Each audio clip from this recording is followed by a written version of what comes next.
فإذا أردت دوام الراحة ونيل المحمدة عند الناس والفوز بالأجر والثواب فتغافل عن سقطات كلام من تسمع، فإن النبي محمد صلى الله عليه وسلم يقول 19 الراحة في التغافل.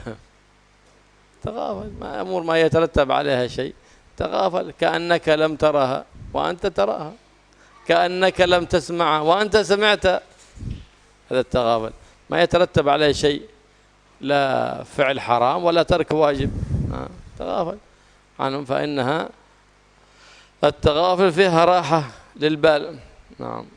وأما المجادلة في الكلام تورث البغضاء والشحنة والعياذ بالله. كان التغافل فيه الراحة. نعم. فربما تتكلم ويخالفك أحد الرأي فلا تجزع ولا تغضب، ألا فإننا كلنا نصيب ونخطئ، فتقبل من ينتقد عليك بصدر رحب ولا تجزع من ذلك إذا لقيت ما تكره، ولا تجاوب ولا تدافع عن نفسك، ألا كذا ألا كذا ألا كذا. لا، الذي انتقد عليه إن كان انتقاده في محله خلاص خذ لك عبرة وحكمة وصلح الخطأ الذي ارتكبته، وإن كان انتقاده في غير محله فقد نبهك على خطأ لا يجي أن لا تقع فيه في المستقبل. وإن كان خرج من لسان حاسد أو حاقد انتفع من لسان الحاسد والحاقد. كيف تنتفع؟ إن كان ما قاله صحيحا فتنبه وأصلح نفسك، وإن كان ما قاله ذلك كذب وبهتان فهذا في صالحك حتى لا تقع في ذلك الخطأ في المستقبل، ولا تدافع عن نفسك ولا تجاوب. فالمجاوبة هذه كثير من المشاكل العائلية وبين الأصدقاء بالمجاوبة، بل ربما مجاوب بين زوجه وزوجته حتى حصل الطلاق والفراق والعياذ بالله، ولو سكت وسكن هو لما وقع بينهم أي فرقة ولما تشتتت العائلة بسبب المجاوبة. تخاصم وتباعد أصدقاء بسبب المجاوبة، وظهرت الآن وسائل جديدة في المجاوبة، جروب، هو ما هو قرب إلا بعد والعياذ بالله، ما هو قرب، سموه جروب هو إلا بعد، يتنافون ويتخاصمون وذا يرد ردا شنيعا وهذا يرد ردا شنيعا على مسائل لا تسمن ولا تغني من جوع. ريتها مسائل فقهية قال العلماء كذا وقال العلماء كذا وعندنا نص قيل بكذا، لا، مسائل لا تسمن ولا تغني من جوع، ويتجاوبون ويتشاتمون عليها الآن موجود في الواتساب. على إيش؟ كل ذلك يخل بالإنسان ويشوش على الإنسان، ويدل على أن الإنسان ليس من أهل الرياضات، وأنه ليس من أهل الثبات، وليس يعد من أقوياء الرجال.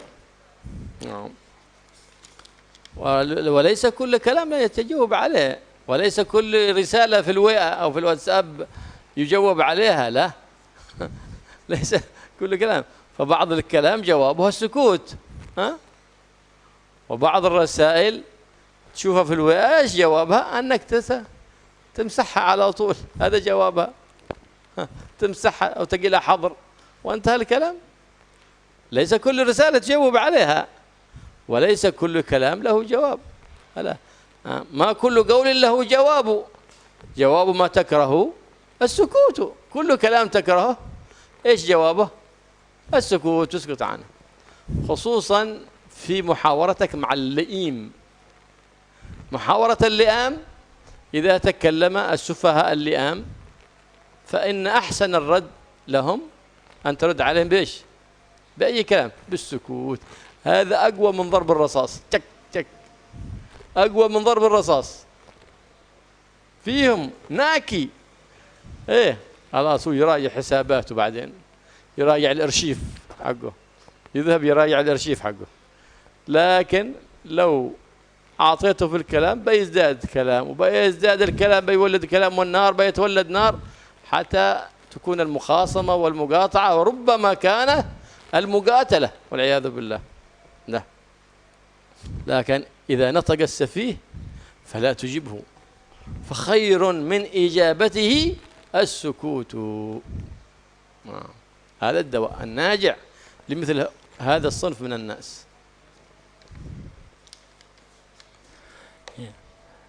Kata beliau, kalau kita itu ingin hidup tenang dan kita tidak banyak cacat di mata orang, jadi tidak terlalu banyak cacat kita di mata orang, kemudian hidup tenang dan mendapatkan pahala, bukan hanya pujian orang tapi pahala dari Allah, maka jangan banyak debat.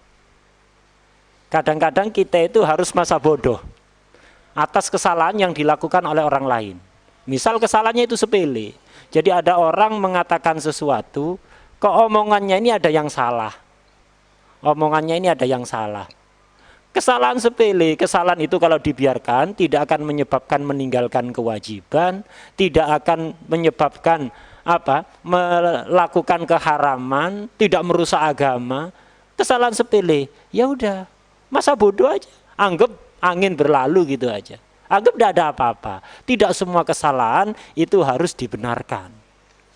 Tidak semua kesalahan. Kesalahan yang nggak ngefek apapun, tidak menyebabkan meninggalkan wajib, melakukan haram, merusak agama, dibiarkan saja. Masa bodoh. Dalam salah satu hadis Rasulullah SAW pernah bersabda, tis'atu a'syarir raha fit taghaful. 90% ketenangan itu didapatkan dari sikap masa bodoh. Maksudnya masa bodoh apa? Masa bodoh dari kesalahan orang lain yang sepele, yang tidak ngefek apapun dalam urusan agama. Udah, kepingin hidup tenang, masa bodoh. Ketenangan itu terdapat 90%-nya kita dapatkan dari sikap masa bodoh atas kesalahan orang lain yang sepele. Ini hadis Rasulullah SAW. Dan kemudian ketika kita berbicara, kok ada orang nggak setuju dengan omongan kita, dibantah oleh orang lain, nggak usah gelisah, nggak usah jengkel, nggak usah, apalagi jawab. Jadi nggak usah gelisah, nggak usah jengkel, nggak usah dijawab, dan jangan pernah kita itu berusaha bela diri. Karena setiap orangnya begitu, tidak ada orang itu omongannya semuanya benar, itu tidak ada. Setiap orang pasti omongannya ada salah. Jadi ketika kita ngomong, kok ada orang lain bantah, menolak omongan kita, kemungkinannya ada dua. Kemungkinan memang kita salah. Kalau memang kita salah, ya sudah. Berarti ini nasihat yang harus kita ambil manfaatnya. Kalaupun kita benar, dibantah oleh orang, ada orang menolak omongan kita, yang bantah ini bohong, ya sudah. Tidak usah dijawab, tidak usah bela diri. Berarti kita harus waspada. Jangan sampai kita terjerumus ke kesalahan itu. Kita dibantah, katanya kita salah melakukan kesalahan A. Padahal kita tidak melakukan kesalahan itu. Sudah, tidak usah jawab. Apa? Waspada. Jangan sampai kita di suatu saat terjerumus ke kesalahan A ini. Sehingga omongan orang ini menjadi benar. Itu. Jadi kalau bantahan itu benar, terima kasih banyak, jazakumullah khair, kita ambil manfaat. Kalau bantahannya itu bohong, menjadi renungan bagi kita agar supaya kita waspada di masa mendatang. Walaupun yang membantah omongan kita ini memang orang yang terkenal hasud. Orang ini memang misalnya di masyarakat terkenal orang hasud. Jadi senengannya memang beda sama orang lain. Sudah, tidak usah dijawab, buat apa? Nggak usah semua omongan dijawab. Kadang-kadang kerenggangan hubungan, apakah itu di keluarga atau antara teman dengan teman, mitra kerja atau tetangga dengan tetangga, permusuhan itu kadang-kadang munculnya gara-gara yaitu seneng debat. Ada ngomong gini jawab, ngomong gini jawab. Tidak semua omongan harus dijawab. Kadang-kadang suami istri sampai bercerai gara-gara apa? Debat. Debat kadang masalah nggak penting. Omongan ini tidak setuju dijawab saja. Udah, nggak semua omongan harus dijawab. Akhirnya timbul perceraian. Akhirnya hubungan kerenggangan dengan tetangga, dengan teman. Tidak semua. Sekarang apalagi sekarang musim grup-grup WA ini. Grup ini dalam bahasa Arab grup ini artinya dekat. Tapi sebenarnya grup ini menjauhkan. Kadang-kadang grup itu dalam bahasa Arab grup itu berasal dari kalimat kurub. Grup itu artinya dekat. Tapi kadang-kadang grup itu bukan mendekatkan antar anggota grup, justru membuat permusuhan antar anggota grup, menjauhkan antar anggota grup. Gara-gara apa? Seneng debat. Itu sebabnya. Ada masalah apa debat? Masalah apa debat? kadang-kadang bukan masalah penting. Kalau debat urusan agama, ada salah dibenarkan sih mending. Kadang-kadang yang didebatkan itu masalah-masalah yang la yusminu wa la yughni min ju'. Itu kalau dimakan tidak mengenyangkan, tidak menggemukkan, nggak ada faedah kayak kerupuk. Itu. Jadi debat masalah sepele. Yang menang ya nggak untung, yang kalah ya nggak rugi. Lalu didebat no. Nah ini yang menyebabkan akhirnya kerenggangan antara satu orang dengan orang lain. Tidak semua omongan harus dijawab, dibantah.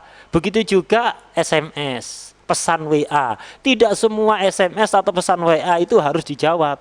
Bahkan sebagian SMS, sebagian pesan WA, jawaban terbaiknya apa? Langsung dihapus. Buka setelah tahu isinya apa, tidak usah dijawab. Kadang-kadang apa? Jawaban terbaik adalah dihapus. Gitu aja. Kadang-kadang begitu. Khususnya kata beliau ketika kita berdialog, berbicara dengan orang yang tidak baik. Orang yang memang tidak baik akhlaknya. Maka jawaban terbaik menanggapi omongan orang nggak baik apa? Diem. Jadi ada orang nggak baik, ngomong ABC, ngomong ngalor ngidul segala macam. Jawaban terbaik bagi dia apa? Diem. Diemnya kita ini lebih menyakitkan kepada orang tersebut daripada orang itu ditembak dengan peluru. Jadi orang itu kalau tembak dengan peluru mungkin sakitnya biasa, tapi kalau dia ngomong ngalor ngidul panjang lebar, nggak kita jawab, kita dibiarkan aja, diem. Itu lebih menyakitkan pada dia. Sehingga harapannya dia akan sadar, kenapa kok saya nggak dijawab? Akhirnya dia neliti, oh iya ternyata memang omongan saya tidak pantas dijawab, omongan ngelantur. Nah kadang-kadang begitu. Adapun kalau kita jawab, ya dia tidak akan berhenti. Dia ngomong, kita jawab, ya ngomong lagi, kita jawab, ngomong lagi, terus tidak ada berhentinya. Bisa-bisa ini menyebabkan pertengkaran atau peperangan. Dikatakan dalam salah satu syair, ma kullu qaulin lahu jawabu, jawabu ma takrahus sukutu. Tidak semua ucapan itu harus dijawab. Jawaban atas sesuatu yang tidak menyenangkan, diem.